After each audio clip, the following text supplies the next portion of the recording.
All right, today we're over at Chuck's house. This is a new project, father and son, that he's got going on. It's a 1965 VW Notchback S model. So that's a sport.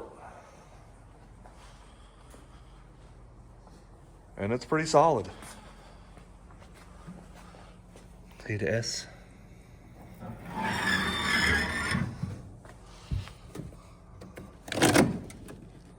Everything's here.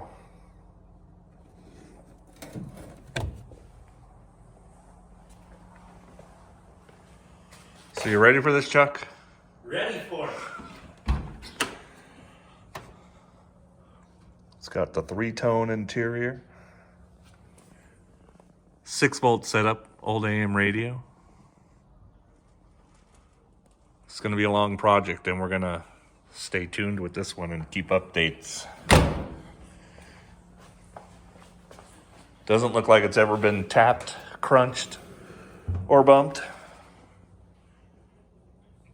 I think the original color is the ruby red.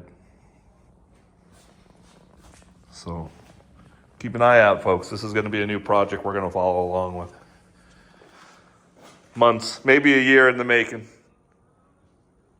How long? Year. A year. And it's going to go back to red.